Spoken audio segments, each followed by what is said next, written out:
may we request the President and the party for the unveiling of the marker.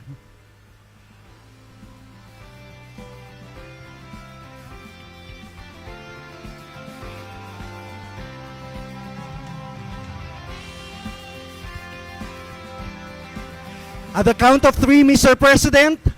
1, 2, 3.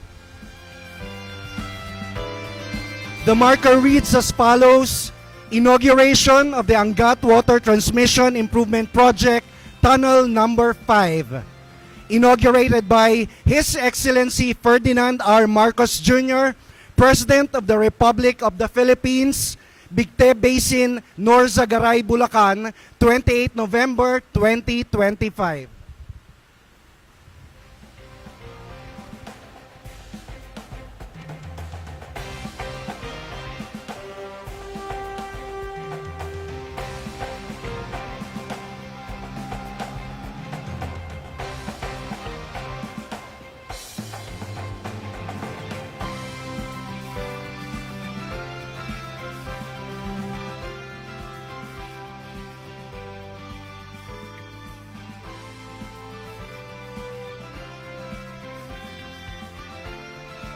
Thank you, Mr. President, and congratulations to the MWSS, Maynilad, and Manila Water.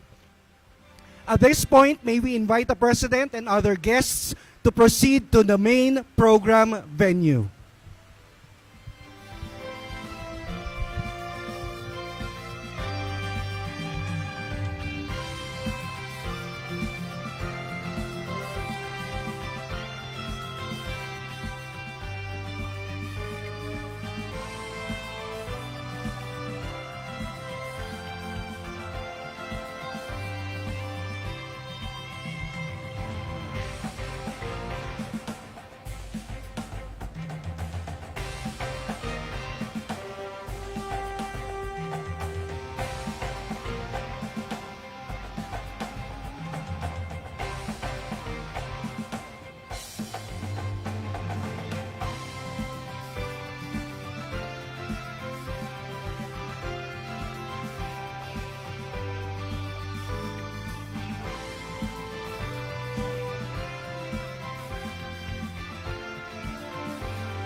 Once again, ladies and gentlemen, the President of the Republic of the Philippines, His Excellency Ferdinand R. Marcos Jr.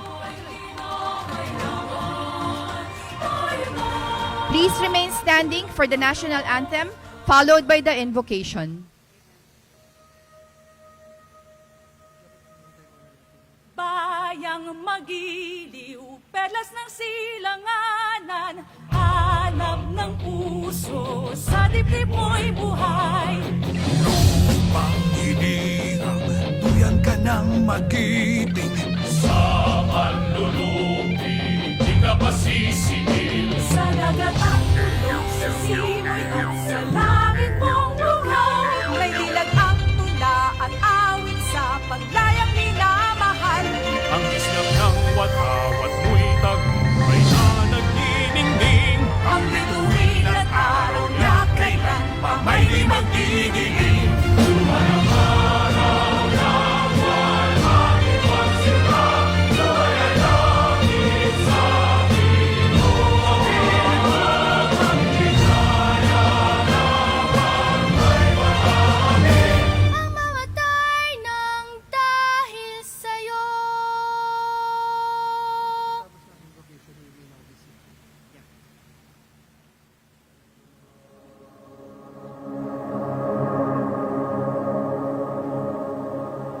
Almighty Creator, we come before you today to thank you for the precious gift of water which sustains all of your creation.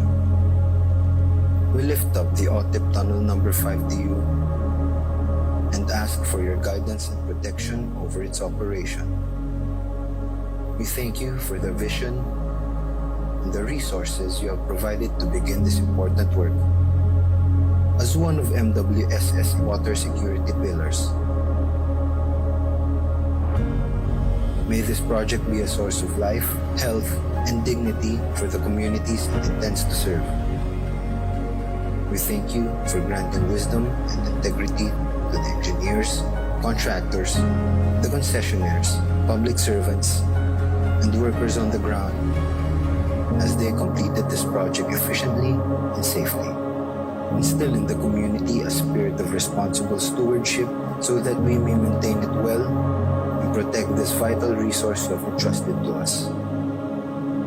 We offer this prayer in faith, trusting that this project reflects your steadfast love for the Filipino people. Amen. You may now all be seated. Good morning, everyone. We are gathered here today for the inauguration of the Angat Water Transmission Improvement Project, Tunnel Number 5.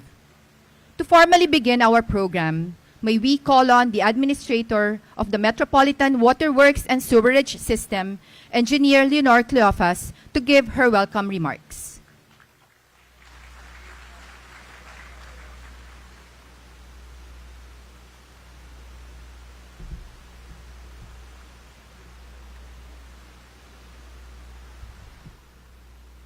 His Excellency President Ferdinand R. Marcos Jr., distinguished guests, ladies and gentlemen, magandang umaga po. Today we witness adaptability and resiliency. A foresight by President Ferdinand Edralin Marcos on water security when he realized we cannot continue to rely on Angat Dam which services 90% of Mega Manila's water needs. More than 50 years ago, we still adhere to the wisdom of building sustainable water infrastructure. Today, honored in the presence of President Marcos Jr., we commence the operation of Angat Transmission Improvement Project, Tunnel Number 5, one of the truly vital pieces of Mega Manila's water infrastructure. In 2012, we started the re-engineering of the MWSS raw water conveyance system to improve the reliability, operational flexibility, and water security in the Umiray-Angat-Ipo-La Mesa raw water conveyance system. Today's inauguration marks a milestone in the MWSS re-engineering works. The AWTIP Tunnel Number 5 will be capable of carrying a raw water supply of 1,642 million liters per day, and we are proud to say that AWTIP Tunnel Number 5 is a key component of MWSS water security pillars, along with our short to medium term and long-term water source projects such as the Kaliwa Dam project, which all aim to meet the future needs of the 20 million residents in the metropolis and nearby provinces. We can serve even beyond the year 2050. The outcome represents more than numbers, but the health, stability, and progress of the nation's capital. It also addresses the redundancy needed by the Mega Manila's water security. President Marcos Jr. has consistently emphasized the importance of public-private partnership. As a country dedicated to economic growth and innovation, we leverage the strength of both the government and private sector for water infrastructure development. The AWTIP Tunnel Number 5 is more than just steel and concrete, but it is an artery that carries out adaptability and resiliency displayed by public-private partnership. We would like to recognize our concessionaires, Manila Water Company and Maynilad Water Services, and our team, project team, including our contractors and consultants. This reflects our shared commitment of transparency and public service aligned with the strategic infrastructure agenda of our President. Sa ating mahal na Presidente, marami pong salamat sa inyong suporta at tiwala. Isang mapagpalang umaga po sa ating lahat at kayo po ay malugod namin tinatanggap dito sa Bigte Basin at sa ating tunnel number 5. Marami pong salamat. Thank you, Engineer Cleophas. At this point, may we invite everyone to focus on the screen in front for the audiovisual presentation on the Angat Water Transmission Improvement Project, Tunnel Number 5.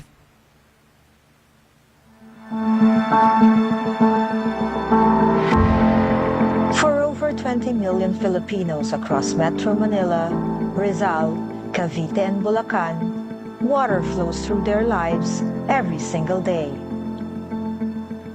Water for drinking, water for healing, water for building dreams, water for life itself. The Metropolitan Water Works and Sewerage System, together with Manila Water and Maynilad, carries the sacred responsibility of delivering this essential resource. For more than 5 decades, the Umiray-Angat-Ipo-La Mesa conveyance system has been a lifeline of our communities. Built with vision, maintained with dedication, serving with pride. But time takes its toll. The tunnels and aqueducts that served us faithfully, some nearly a century old, needed more than maintenance. They needed transformation. The reality was clear. A single point of failure in this system could disrupt water supply to millions. The risk was too great. The need was urgent. The solution had to be bold. In 2020, MWSS completed the first critical piece of the solution, AWTIP Tunnel Number 4, finished 3 months ahead of schedule, even amid a global pandemic. It was a promise kept, but the mission was not complete. To truly secure our water future, to provide genuine redundancy and operational flexibility, we needed its companion, Tunnel Number 5.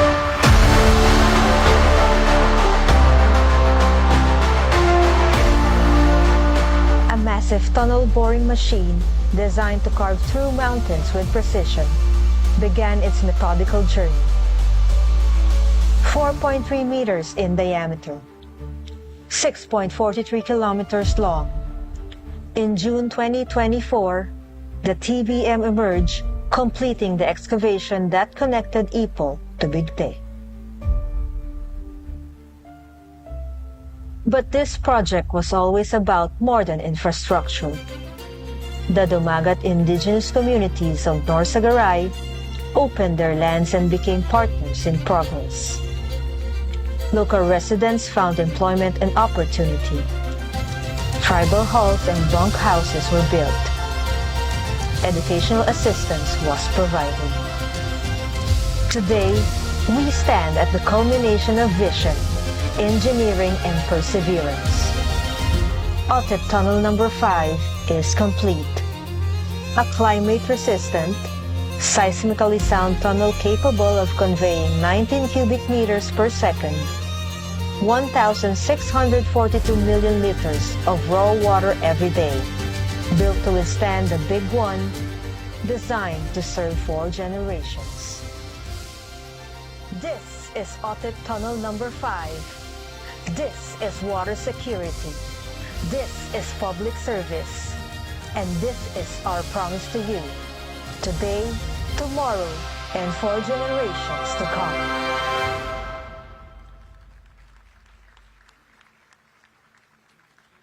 To give his message, may we call on Maynilad Water Services Incorporated President and CEO, Mr. Ramoncito S. Fernandez.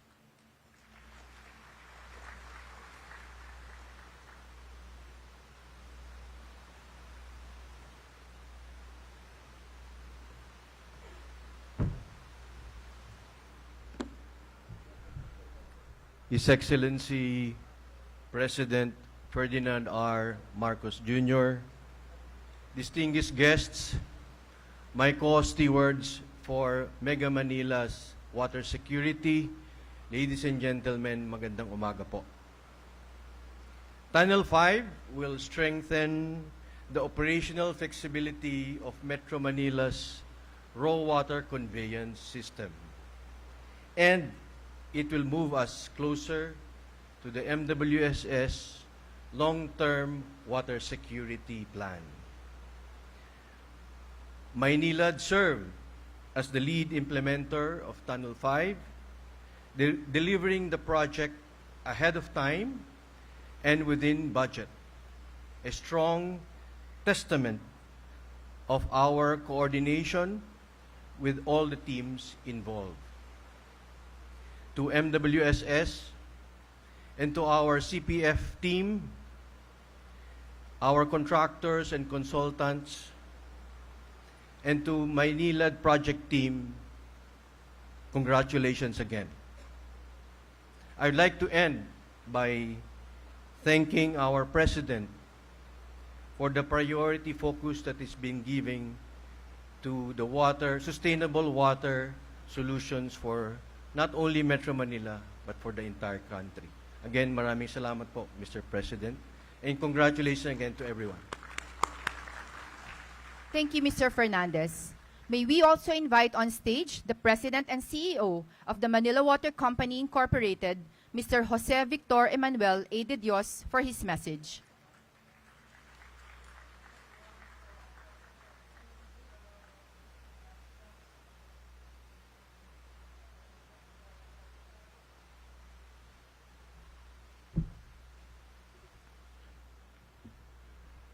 Your Excellency, President Ferdinand R. Marcos Jr., valued guests, friends. Mr. President, good morning. We are truly honored and grateful to you for gracing the inauguration of Tunnel 5 of the Angat Water Transmission Improvement Program. Your visit today raises the profile of a seemingly quiet yet massively critical piece of water infrastructure for Metro Manila and beyond. We have been inundated in weeks past with reports of controversial flood control projects that have affected lives and property. And your administration is front and center of fixing these issues. And we do wish you all the best in this crusade. Today, you inaugurate a very real, tangible, and concrete water project of a different sort, one that will deliver 1,600 million liters of water per day to service the requirements of more than 15 million residents of Metro Manila and beyond. One that directly supports your government's integrated water resource management agenda and reinforces your vision of reliable and sustainable water for all. Tunnel 5 is the latest conveyance platform constructed to fortify water delivery from Angat to La Mesa, augmenting an aging system of tunnels, some of which date back to the 1930s. It is also meant to respond to the realities of climate change and address the ever-increasing risk of seismic catastrophes. This project is a testament to Maynilad's and Manila Water's staunch advocacy for sustainability, building systems that will mitigate climate risk and secure water not only for the present, but for future generations. As you inaugurate this asset, Mr. President, know that you can count on us to continue supporting your water agenda, not just in the East Zone of Metro Manila or the West, but in the other parts of the country that we do business in. I would like to extend my deepest gratitude to the Metropolitan Waterworks and Sewerage System, its leadership, Maynilad Services, our partners from the national and local government, as well as our contractors, for their unwavering support and commitment to this project. Together, we continue to shape a future where water security is not just a tagline, but a reality. Congratulations to all, and good morning. Thank you, Mr. De Dios. And now, may we request Secretary Rafael P.M. Lotilla of the Department of Environment and Natural Resources to introduce our guest.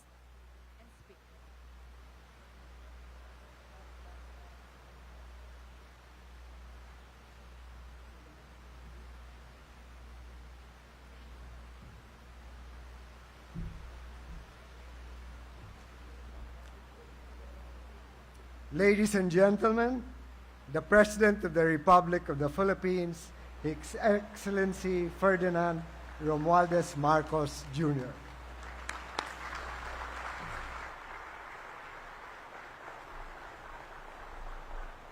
Thank you very much to our Environment and Natural Resources Secretary, Secretary Popo Lotilla. Please be seated. The Public Works and Highways Secretary, Secretary Vince Dizon, Metropolitan Waterworks and Sewerage System Chairman, Elpidio Vega, and Administrator Leonor Cleofas, Maynilad Water Services Incorporated President and CEO Ramoncito Fernandez, Manila Water Company Incorporated President and CEO Jose Victor Emmanuel de Dios, Gov. Dan Fernando, and other local officials of the province of Bulacan, fellow workers in government, our esteemed partners from the private sector, other distinguished guests, ladies and gentlemen, good morning. Water is a resource that we use every single day and every single hour. Yet, we seldom pause to appreciate it. We certainly take it for granted. It is essential because we use it to stay healthy, to cook our meals, clean our homes, to care for our loved ones. But because it is always within our reach, flowing from our faucets, filling our glasses, we often overlook just how vital it is. But the moment it runs low, we are reminded of an undeniable truth. Water is a lifeline for our communities, and every Filipino deserves dependable access to it. Today, we gather to celebrate an achievement that brings us closer to that goal that we have had for many years, the inauguration of Tunnel Number 5 of the Angat Water Transmission Improvement Project. This new tunnel strengthens the decades-old Umiray-Angat-Ipo-La Mesa system, the backbone that delivers water from Angat Dam to Metro Manila and to Mega Manila. Right now, almost 90% of the water used by almost 20 million people in Metro Manila, in Bulacan, parts of Cavite, and Rizal pass through this system. These numbers show how important it is to keep the Angat system strong, reliable, and future-ready. And this is why the establishment of Tunnel Number 5 is not only important, it is essential. Its raw water conveyance to carry 1.6 billion liters of water every day will increase our system's transport capacity from 6 billion to almost 8 billion liters of water every day. Ibig sabihin, mas maraming pamilya magkakaroon ng tuloy-tuloy at maaasahang supply ng tubig sa kanilang mga tahanan. May maisasaayos ang mga datip ng tunnel dahil may backup ng pwedeng pagdaanan ng tubig. Yung mga tunnel po na sinara dahil kailangan na mag-maintenance, maaari na ngayon natin balikan ulit, baka may pag-asa pa, baka may rehab pa, para magamit pa rin natin. Mas magiging handa ang ating mga komunidad sa panahon ng tagtuyot at iba pang epekto ng ating hinaharap na climate change. Mas nagiging matatag ang ating water system para bawat Pilipinong umaasa rito araw-araw. Of course, none of this would have been possible without the steadfast support of Maynila Water, our engineers, our workers, and everyone who dedicated their skill and effort to this project. This project reminds us that we can accomplish what when the government and the private sector and the LGUs are anchored on a shared vision. Ladies and gentlemen, let this milestone encourage us to value the resources that we are blessed with, use them responsibly, and take part in building a more inclusive, sustainable future for everyone. Let us continue working together, government, private sector, and citizens alike, to shape a nation where progress is shared, where communities are empowered, and where our daily needs are truly met. Congratulations to all those who have put in the hard work and made the sacrifices to make today possible. Maraming salamat po. Mabuhay ang sambayan ng Pilipino. Mabuhay ang bagong Pilipinas. Thank you, Mr. President. At this point, may we request the President to kindly grant us a photo opportunity. First, may we call the MWSS Board of Trustees, Maynilad and Manila Water officials to proceed on stage.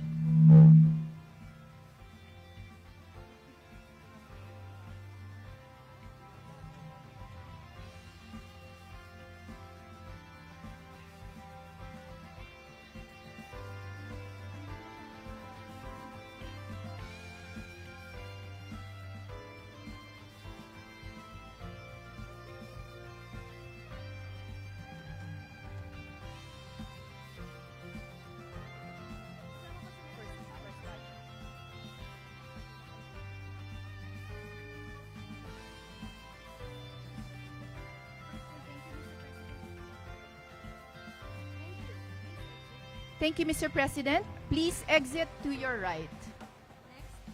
Next, may we call on the Tunnel Number 5 project team and LGU officials.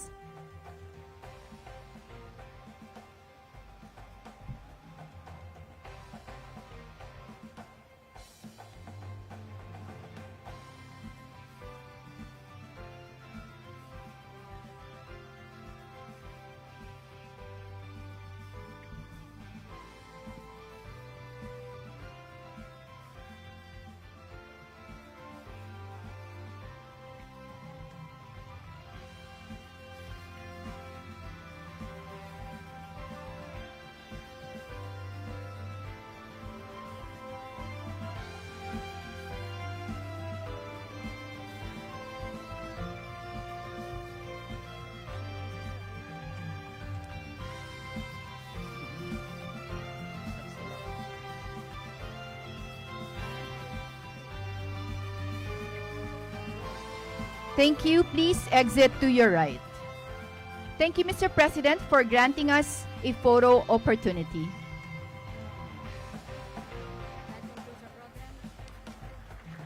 That concludes our program. Thank you, Mr. President, for gracing the inauguration of the Angat Water Transmission Improvement Project Tunnel Number 5.